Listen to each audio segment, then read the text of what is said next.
is the 3-1. Drilled deep to left field. There it goes. Number 60. Slide over, babe. You've got some company. Aaron James Judge has tied George Herman Babe Ruth with 60 home runs. That one's drilled to left field. Is it high?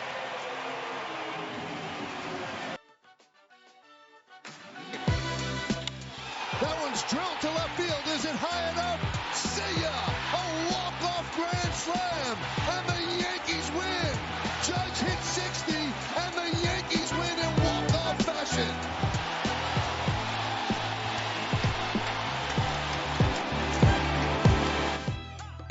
Oh, the New York baseball Yankees with an electrifying night against the Pittsburgh Pirates. Hey, that's good that you were losing until the bottom of the ninth against Pittsburgh. They're super good. I digress. I'm being mean. I apologize. Yankees win, walk-off grand slam. Aaron Judge is his 60th home run of the year. This is interesting to see. Your daily sports podcast, news, narratives, takes, gambling. The New York baseball Yankees had themselves a night. How much fun. Aaron Judge has tied Baby Ruth as the all-time home run leader for the New York Yankees. Plenty of people have hit more than this, but not for the Yankees. Only one person, Roger Maris, has hit more than the Babe. Cool night for them. We have some baseball stuff. It's Controversial Wednesday. We've got chess, we've got Herm Edwards, and we've got Kyler Murray. Plenty of things to dish about. Let's get some baseball. The Mets also had themselves a night. Let's check in with the New York baseball Mets. Bases loaded, 2 out. And Lindor hits one in the air to deep left field. Back goes Yelich to the warning track. Looking up. It's out of here! Francisco Lindor with a grand slam to put the Mets in front. The Mets down 1. Lindor hits a salami. And now the Subway Series. Subway Series is going to be sick. It's just going to be sick. I'm really excited. You should be excited too, I think. I don't know.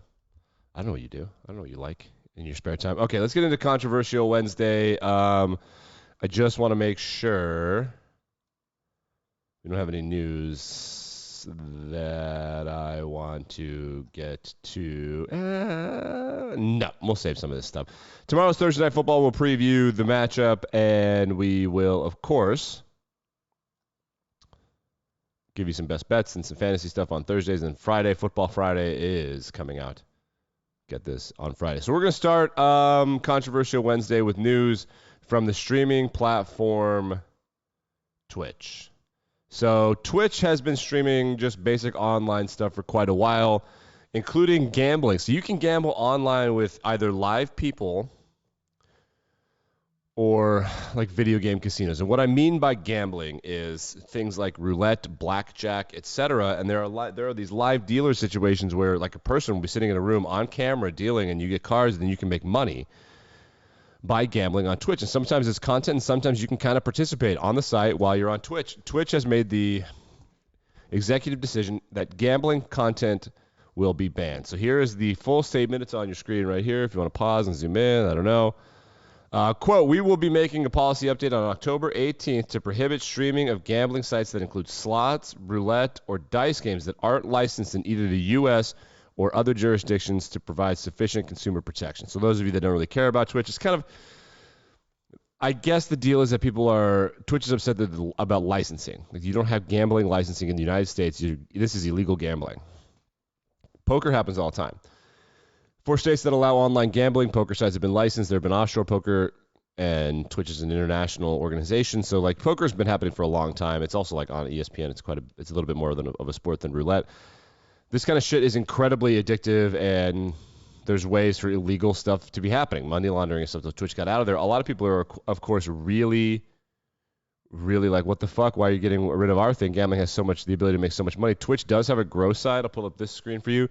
Some of the biggest streamers on Twitch are just these girls who get in, like, really gross bikinis, like uncomfortably small bikinis, and they just kind of sit in these bathtub swimming pool things in their house, and they just sit on camera. It's essentially porn. And Twitch is totally cool with that. Like, there's a fine line between certain corners of Twitch and OnlyFans. I'll say that. But they care about this gambling thing. I think it's a legal thing. It's about money. Money matters so much. It matters so much. After the Arizona Cardinals game, Kyler Murray went to go celebrate with Cardinals fans, and it appears that he was struck in the face by a fan, and then he got mad at that guy. See, here comes the hand in the face. He thought that was a Raiders fan intentionally hitting him in the face. He got slapped right in the face. There he is. See him get slapped right in his face. People think that, was it a Cardinals fan looking for a hug, trying to grab his jersey? Was it an exciting thing? Because they went in overtime. Well, there's an investigation happening according to the league and other sources like CNN.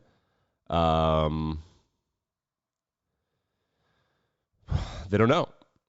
But they are investigating. He wants them to investigate a crime. So police are looking into, quote, a battery call alleging a spectator at the stadium struck a professional football player. I'm sure that Kyler didn't do it. I'm sure someone did it at his behest. Regardless, he wants to look into this. I don't know. He got really close to the fans, and one of them tried to grab him and they hit him in the face. That's my take. You got to investigate. Maybe there was some nefarious behavior. The guy that hit him, you can't really tell if it was a Raiders fan or a Cardinals fan. He also kind of like reached over, tried to grab his jersey, and just kind of face swiped him. It wasn't like he like, hey, Kyler, I'm going to hit you right in your face. It was just like, unless it was. It totally could have been. I have no idea. So that's happening on Controversial Wednesday. My take is that if you go to the fans, you can get hit. If that guy did it with malice on purpose, but it looks like there was scrum because many people were touching him. Many people. I can bring it up again if you'd like. Let's find the video. Okay, so here it is. So here he is. Look what he's all like. That guy's giving him a hug. He's like, "What's up?" This guy's right there, and you miss it right there. See, like, and then he gets mad. He's like, "Who the fuck hit me?" And like, look, okay, so pause. He's like, "Who the fuck hit me?" Wait, play. This guy right here. Look, right there. I just brought it up again. Right there. That guy hit him. That guy doesn't look mad to me. And the Raiders fans, these guys are so fucking rich. Believe me. They're all on Be Real. They would much rather the status, I think, of Kyler. I don't know. Unless the guy is actually mad. And then, of course, Kyler is a black American and this guy's white. So there are racial undertones. And that, of course, needs to be considered every single time something like this happens. But it's hard to tell by this guy's face if he's mad. Or if he's just excited that Kyler's there and they're all just trying to get. I mean, but Kyler was really mad. So I think he felt that there was intent, and I've never been like punched in the face, but I guess you can kind of tell. Here he is. Like, watch his demeanor. He's like, yo, what's up? That guy hits him in the face. Like, who the fuck hit me? It became a thing. And I don't know. All right, let's move to chess. Oh, buddy. The greatest chess player in the world is having a historic meltdown. I don't have time to get into all of this with you, right? Meow. But I will tell you the following. He is throwing a bit of a bitch fit. And we have all kissed his ass because he is one of the greatest thinkers in the history of the human species. And we've been telling him that, and so now he's been sniffing his own farts. As a result of that, he looks like a baby. Also, this controversy has become so intense, everybody's weighing in on it. This is being reported in the New York Times, the Independent, the Daily Mail, China Daily. I'm reading it from the Wall Street Journal. It's insane. It's everywhere. It was on Barstool Sports. Barstool Sports has yet to pick up on something called chess anal beads, which is coming out as a result of this. And why would anal beads be associated with chess, Nick? Well, cracks knuckles. At an international chess tournament called the St. Louis something, Classic, Open, Shindig, whatever, Magnus Carlsen was playing a guy named Hans Niemann. Hans is a teenager, 19-year-old from these United States of America, who has been caught cheating online and in other ways, I think. So Hans cheats. He's playing Magnus. In the middle of a game, Magnus just simply resigns and leaves the tournament, essentially alleging that Hans is cheating. But you can't just allege someone's cheating without proof, because then you've committed some sort of offense against the chess community, which is called FIDE, F-I-D-E, or you may have actually committed a crime if there are money problems. So you can't just openly allege it. He leaves. Everyone's like, what's up? And then Hans Niemann goes on the internet and he's like, I used to cheat all the time. Sure, I don't cheat anymore. And then he was like, looked really remorseful. And you're like, I kind of buy it. I don't buy it. I think it's embarrassing. I don't think he was cheating at the time, but I don't buy that he's changed. I mean, cheaters are cheaters. So then Magnus resigns without explanation. Everyone's understanding, like, well, the implication is that he's cheating. Well, how do you cheat in chess? Well, I will tell you. And then we'll get back to the anal beads thing.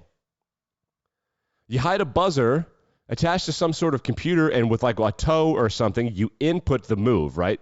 There are only 9 pieces. There are 8 pawns. Actually, are there 9 or like 7 pieces, right? There are pawns, bishops, knights, rooks, kings, queens. That's like 6.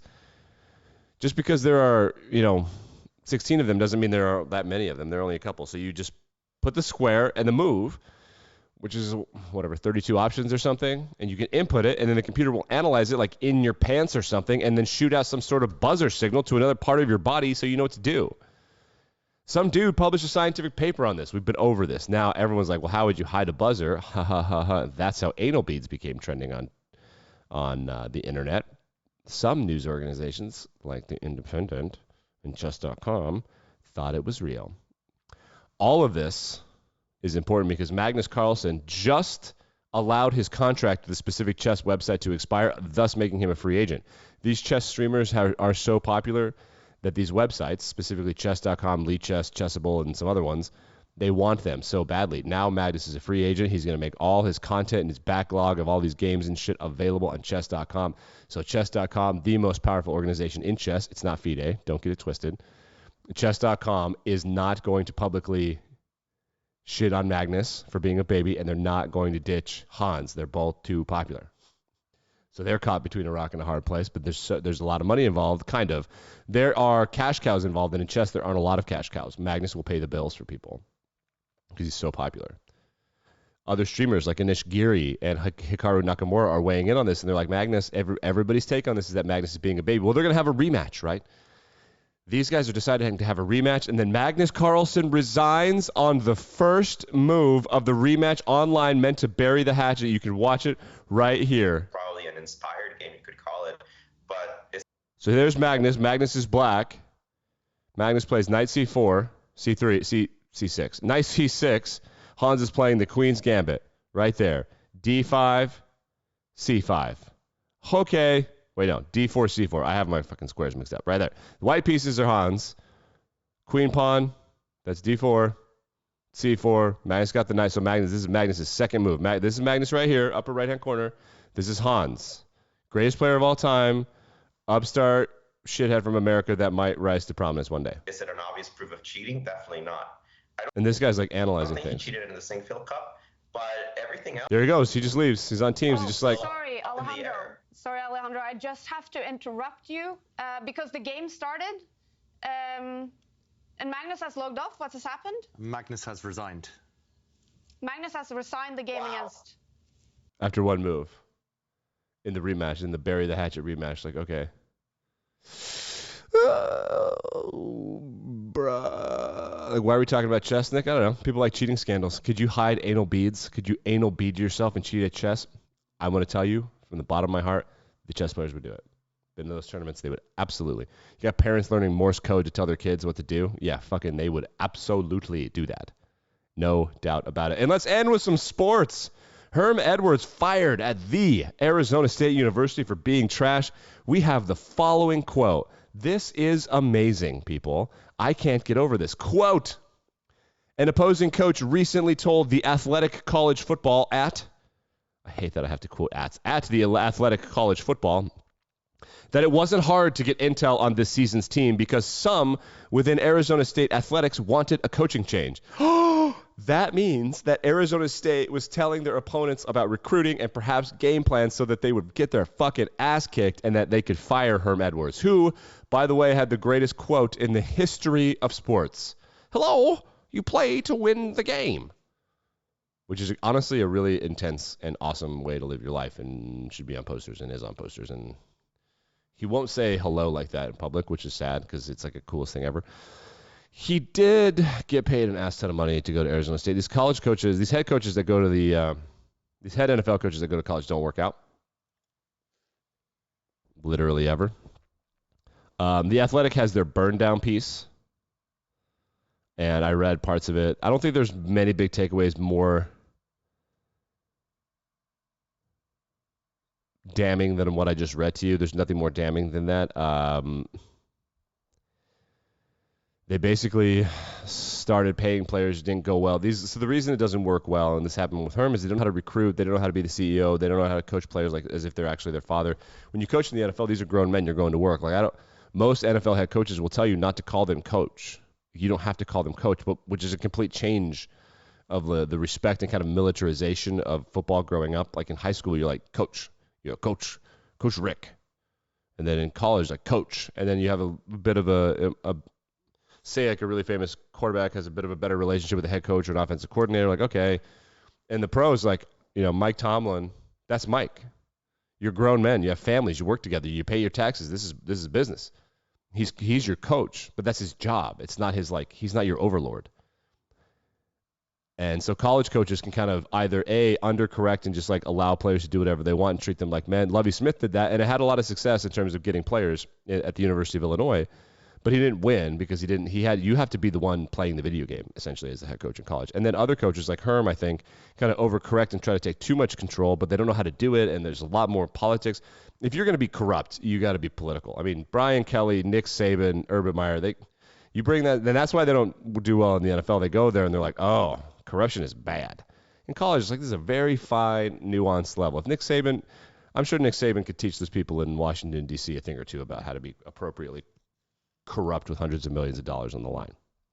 It's a lot more to it than football.